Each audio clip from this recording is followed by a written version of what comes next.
Movie के शुरू में हम एक आदमी को देख रहे हैं जो बस स्टॉप पर बैठा हुआ है। वो फॉरेस्ट गंप है, जिसे देखकर लगता है कि ये आदमी नॉर्मल तो नहीं है और बच्चों की तरह बिहेव कर रहा है। उसके पास एक औरत आकर बैठ जाती है और फॉरेस्ट गंप चॉकलेट खाते हुए से पूछता है कि क्या आप चॉकलेट खाएंगी, तो वो उसे कोई जवाब नहीं देती। फॉरेस्ट को उसके जूते बहुत ही पसंद आते हैं जो कि बिल्कुल साफ और वाइट थे। और फॉरेस्ट के जूते खराब थे और गंदे भी, लेकिन उसे वो पसंद थे। वो कहती है कि मुझे पैरों में दर्द हो रहा है। फॉरेस्ट उसे बातें शुरू कर देता है। वो उसे कहता है कि मैंने अपनी जिंदगी में बहुत से जूते पहने हैं, इनमें से बहुत से जूते अच्छे थे। अगर मैं याद करना शुरू करूं तो मुझे याद आ जाएगा कि मैंने पहले जूता कौन सा पहना था।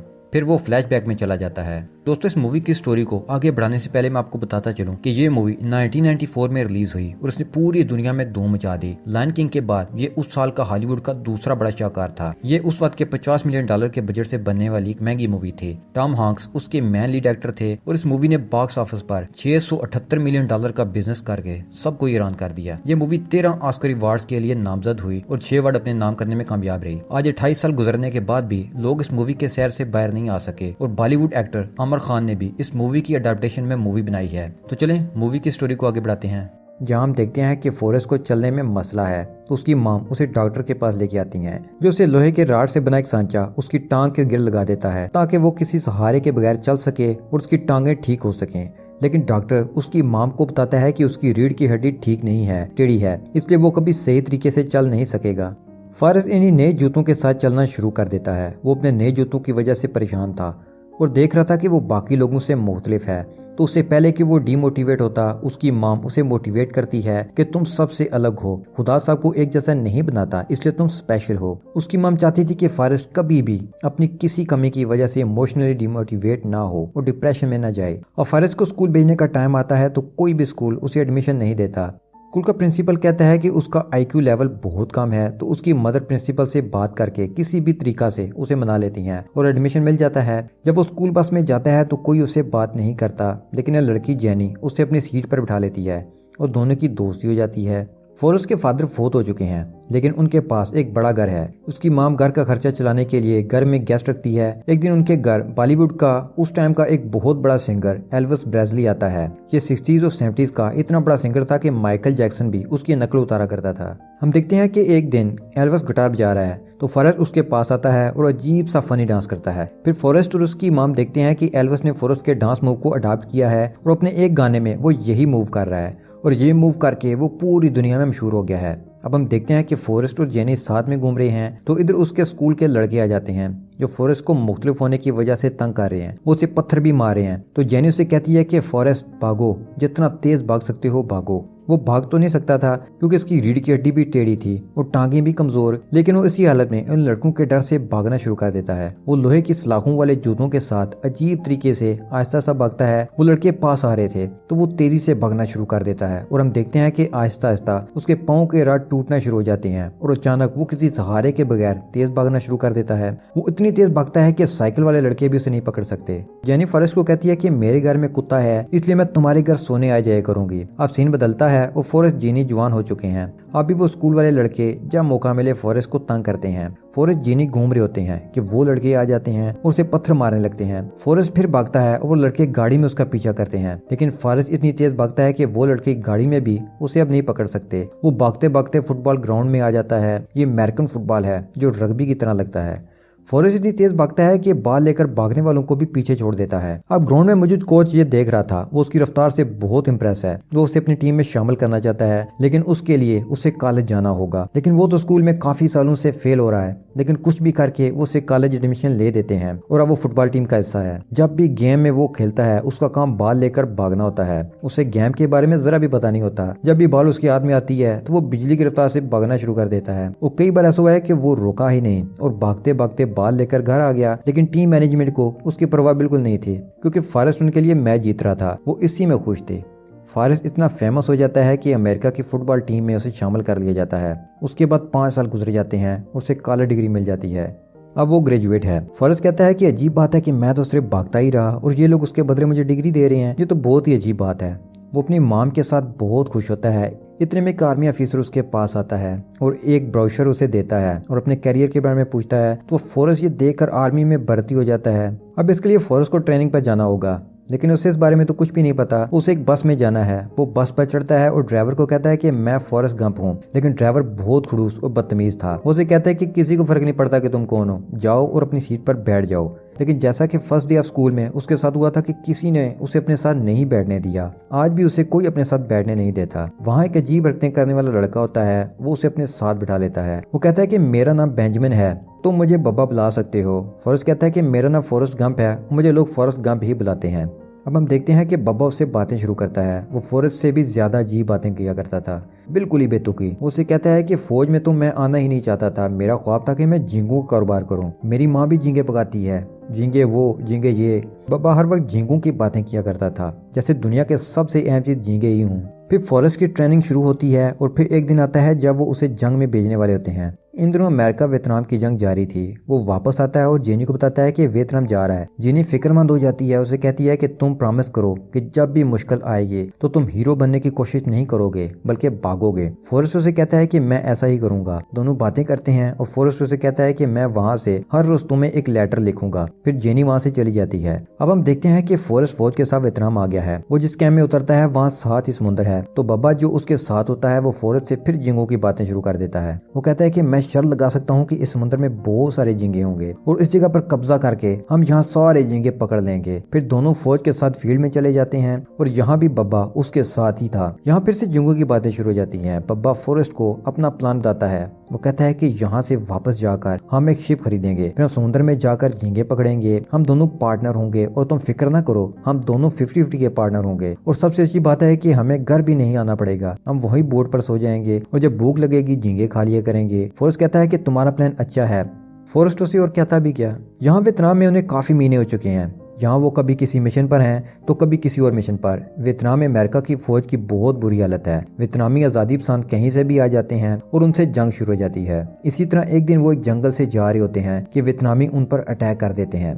दोनों तरफ से फायरिंग होती है, लेकिन वियतनामी बहुत ज्यादा थे और उनके बचने के चांसेस भी कम थे। अब फॉरेस्ट को याद आता है कि जेनी ने उससे प्रॉमिस लिया था कि जब भी उसे ऐसी सूरत हाल का सामना हो तो वो भाग जाएगा। तो वो उठकर मैदान से भागना शुरू कर देता है। वो बहुत तेज भागता है, अपनी जिंदगी बचाने के लिए जितनी तेज हो सकता था। बहुत दूर आके जब वो पीछे देखता है तो उसे दूर दूर तक कोई भी नजर नहीं आता। अचानक से उसे याद आता है कि उसका साथी बब्बा तो मैदान में ही रह गया है, तो वो उसे लेने भाग जाता है। वहाँ उसे बब्बा नहीं मिल रहा था और एक फौजी मिलता है जो इंजर्ड था। उसकी जान बचाने के लिए उठाकर नदी के किनारे ले आता है और वापस बब्बा को लेने चला जाता है। लेकिन उसे वहाँ एक और इंजर्ड फौजी मिलता है, वो उसे लेकर नदी के किनारे फिर आ जाता है।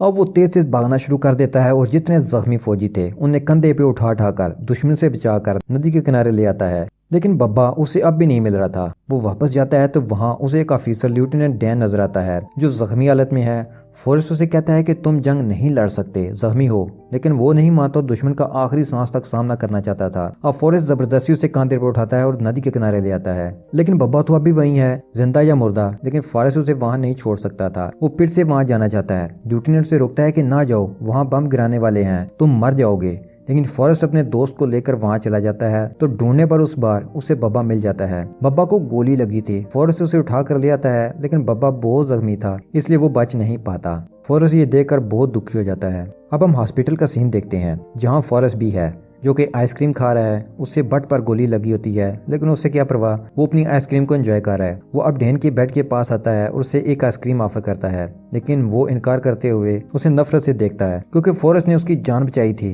लेकिन वो तो चाहता था कि वो मारा जाए क्योंकि उसकी टांगे कट चुकी हैं। वो ऐसे जिंदा नहीं रहना चाहता। हॉस्पिटल में वो एक और जख्मी सोल्जर को देखता है जो पिंग पोंग खेल रहा है। वो फॉरेस्ट को भी सिखाता है और कहता है कि बस बाल पर नजर रखो। फॉरेस्ट दिन रात खेलता है और इतना माहिर हो जाता है कि वहाँ सब लोग इकट्ठे होकर उसकी गेम देखने आते हैं। अब एक सेरेमनी का सीन है जहाँ गम को अपनी बहादुरी के लिए मेडल मिल रहा है। वहाँ उसे जेनी नजर आती है। वो उसे मिलने के लिए बहुत खुश था। वो उसे मिलकर बहुत खुश होता है। जेनी अब ड्रग एडिक्टेड हो चुकी है और उन लोगों में शामिल है जो चाहते हैं कि यूएस गवर्नमेंट जंग खत्म कर दे। यहाँ फॉरेस्ट को पता चलता है कि जेनी के साथ उसका एक फ्रेंड भी है जो उसके साथ रहता है। इन दोनों के दरमियान बहस हो जाती है तो वो उसे थप्पड़ मार देता है। ये देखकर फॉरेस्ट को गुस्सा आ जाता है, वो उसे बहुत ज्यादा मारता है। सुबह जेनी और फॉरेस्ट बातें कर रहे होते हैं कि जेनी का फ्रेंड आ जाता है और वो उसे मना लेता है। फॉरेस्ट ये नहीं चाहता कि वो उसके साथ जाए, लेकिन जेनी की यही मर्जी थी और दोनों एक बार फिर जुदा हो जाते हैं। अब हम देखते हैं कि फॉरेस्ट पिंग पोंग का स्टार प्लेयर बन गया है, उसे चाइना भी भेजा गया है। वहाँ वो जीत जाता है और फॉरेस्ट इतना सादा था कि उसे पता ही नहीं था कि क्या हो रहा है। वो कहता है कि मैं हैरान हूँ कि उन्होंने मुझे सिर्फ पिंग पोंग खेलने के लिए चाइना भेज दिया, ये तो मैं अपने मुल्क में भी खेल सकता था। अब फॉरेस्ट फौज से रिटायर हो जाता है, उसे $25,000 मिलते हैं। वो बब्बा के घर जाता है और उसकी फैमिली से मिलता है। वो उन्हें बताता है कि मैंने बब्बा से वादा किया था कि हम एक बोट लेंगे और झींगे पकड़ेंगे। हम 50-50 के पार्टनर थे, इसलिए मैं यहाँ आया हूँ। बब्बा की माँ सिर्फ इतनी कहती है कि क्या तुम पागल हो। अब वो एक बड़ी बोट खरीदता है और समुद्र में जाता है। वो काफी दिन ट्राई करता है लेकिन उसे झींगे नहीं मिलते। एक दिन उसे 2-3 झींगे मिलते हैं, तो जिस आदमी से उसने बोट खरीदी थी वो उसे कहता है कि इस बोट का कुछ नाम तो रखो, शायद इसी तरह बैड लक खत्म हो जाए। तो वो उसका नाम जेनी रख देता है। एक दिन वो देखता है कि डैन किनारे पर वादे के मुताबिक आ गया है, तो फॉरेस्ट एक्साइटेड होकर चलती कश्ती से छलांग लगाकर उसके पास आ जाता है। फिर दोनों बोट में बैठ जाते हैं। वो काफी दिन ट्राई करते हैं लेकिन उन्हें कोई झींगा नहीं मिलता, लेकिन वो हिम्मत नहीं हारते और वो फिर समुद्र में जाते हैं। तो एक बहुत बड़ा तूफान आ जाता है। अगले दिन न्यूज पर दिखाते हैं वहाँ सब बोट्स बर्बाद हो चुकी हैं और सिर्फ फॉरेस्ट डैन की बोट बची है। अब चूंकि ये अकेली बोट थी, तो जब वो शिकार पर जाते हैं तो सब झींगे उन्हें मिलते हैं। इन्हें इतने झींगे मिलते हैं कि वो अमीर हो जाते हैं। अब उन्होंने काफी बोट्स रख ली हैं और एक कंपनी बना ली है, पब्बा गम, और अब ये बहुत मशहूर हो चुके हैं। एक दिन उसे पता चलता है कि उसकी माँ बीमार है, तो वो चलती बोट से कूदता है और भागते हुए मॉम के पास आता है। वो कुछ दिन मॉम की तीमारदारी करता है लेकिन एक दिन वो मर जाती है। अब फॉरेस्ट डिसीजन लेता है कि वो डैन के पास वापस नहीं जाएगा और यहीं घास काटने की नौकरी कर लेता है। एक दिन उसे डैन का खत मिलता है जिससे उसे पता चलता है कि डैन ने उसका सारा पैसा एक कंपनी में इन्वेस्ट कर दिया है। फॉरेस्ट देखता है कि वहाँ एप्पल का निशान बना है। वो समझता है कि उसने सारा पैसा किसी फल की कंपनी में लगा दिया, लेकिन वो आईफोन बनाने वाली कंपनी थी, जिससे उन्हें बहुत ज्यादा फायदा होता है और दोनों मिलीनियर बन जाते हैं। जब पैसा आता है तो वो एक चर्च बनाता है, एक हॉस्पिटल बनाता है और बब्बा की माम को भी ढेर सारा पैसा देता है। अब बब्बा की माम पहले लोगों के घरों में काम करती थी, अब वो इतनी अमीर है कि उसकी अपनी कुक है। लेकिन फॉरेस्ट को अभी भी सुकून नहीं मिलता। वो जेनी के लिए उदास रहता था। एक दिन जेनी वापस आ जाती है। फॉरेस्ट को ये नहीं जानना था कि वो क्यों वापस आई। वो बहुत खुश था कि वो वापस आ गई है। जेनी ने अपनी जिंदगी धोखों में ही गुजारी थी। वो उनसे निकलने की कोशिश में ही रही लेकिन कभी निकल ही नहीं पाई। अब दोनों बहुत खुश थे, ढेरों बातें करते रहते, घूमते रहते। एक दिन फॉरेस्ट उसे कहता है कि मैं तुमसे प्यार करता हूँ और शादी करना चाहता हूँ, लेकिन जेनी कहती है कि मैं नहीं चाहती कि तुम मुझसे शादी करो। वो दोनों इकट्ठे टाइम स्पेंड करते हैं, लेकिन एक दिन जेनी फिर चली जाती है। ये देखकर फॉरेस्ट बहुत दुखी होता है और दुख के मारे उसका दिल करता है कि वो कहीं भाग जाए। वो उठता है और भागना शुरू कर देता है। वो कई दिन भागता है, महीने गुजर जाते हैं, साल गुजर जाते हैं, वो नहीं रुकता। अब की बार वो भागने की वजह से मशहूर हो जाता है। सब उसे पूछते हैं कि तुम क्यों भाग रहे हो, तो वो कहता है कि मुझे वजह नहीं पता, बस मन कर रहा है कि भागूं, तो मैं भाग रहा हूँ। अब हम देखते हैं कि बहुत सारे लोग उसके साथ भाग रहे हैं। उन्हें लगता है कि उसके भागने की कोई वजह जरूर है। अब उसे भागते भागते 3 साल 2 महीने 14 दिन और 16 घंटे हो चुके हैं। वो एकदम रुक जाता है। सब सोचते हैं कि अब वो कुछ स्पेशल कहेगा, लेकिन वो कहता है कि मैं थक चुका हूँ और अब मैं वापस घर जाऊंगा। जब वो घर आता है तो उसे जेनी का लेटर मिलता है जिसमें उसने अपना एड्रेस लिखा हुआ है और अपने पास बुला रही है। अब हम वही शुरुआत का सीन देखते हैं जहाँ वो बस स्टॉप पर बैठा है और स्टोरी सुना रहा है। वो लेडी को लेटर पर लिखा एड्रेस दिखाता है तो वो कहती है कि इस एड्रेस पर जाने के लिए तुम्हें बस की जरूरत नहीं, ये पास ही है। वो भागते हुए वहाँ आता है और जेनी से मिलता है। जेनी उसे अपने बेटे से मिलवाती है और कहती है कि ये तुम्हारा बेटा है। वो अपने बेटे को देखकर बहुत खुश होता है और जेनी उससे बताती है कि मैं बीमार हूँ। गंप उसे घर आने का कहता है। जेनी कहती है कि मुझसे शादी कर लो, तो दोनों शादी कर लेते हैं। उनकी शादी में लेफ्टिनेंट डैन भी आते हैं। उन्होंने भी शादी कर ली है और नकली पैर भी लगवा लिए हैं क्योंकि फॉरेस्ट की वजह से वो भी अमीर हो चुके थे। शादी के कुछ टाइम बाद जेनी बीमारी की वजह से मर जाती है। अब फॉरेस्ट अपने बेटे जूनियर फॉरेस्ट के साथ जिंदगी गुजारने लगता है, उसके साथ सारा टाइम स्पेंड करता है, लेकिन वो जेनी को कभी भी नहीं भूला था। अब हम देखते हैं कि फॉरेस्ट का बेटा स्कूल बस में स्कूल जा रहा है जैसा कि वो गया था, लेकिन फॉरेस्ट जूनियर बहुत इंटेलिजेंट है। फॉरेस्ट कम दुनिया की नजर में बुद्धू था, लेकिन हम देखते हैं कि उसकी वजह से कितने ही लोगों की जिंदगी बदल गई। एल्विस प्रेस्ले उसके डांस मूव कॉपी करके फेमस हो गए। वो फुटबॉल का फेमस खिलाड़ी बना, फौज में सबसे तेज गन को असेंबल करने का रिकॉर्ड बनाया, उसे बहादुरी का मेडल मिला, टेनिस प्लेयर का इंटरनेशनल प्लेयर बना, झींगों की कंपनी बनाई, एप्पल कंपनी से पैसा कमाया और बाद में रनिंग की तो दुनिया में फेमस हो गया। वो अपने लो IQ के बावजूद कामयाब कैसे हुआ? इसलिए कि उसने जो भी काम किया पूरे दिल से फोकस होकर किया। इस मूवी से हमें ये मैसेज मिलता है कि हालात कैसे भी हों, आपको जो काम भी मिले उसे फोकस होकर करें। यहीं ये मूवी खत्म हो जाती है। उम्मीद है कि आपको ये कहानी पसंद आई होगी।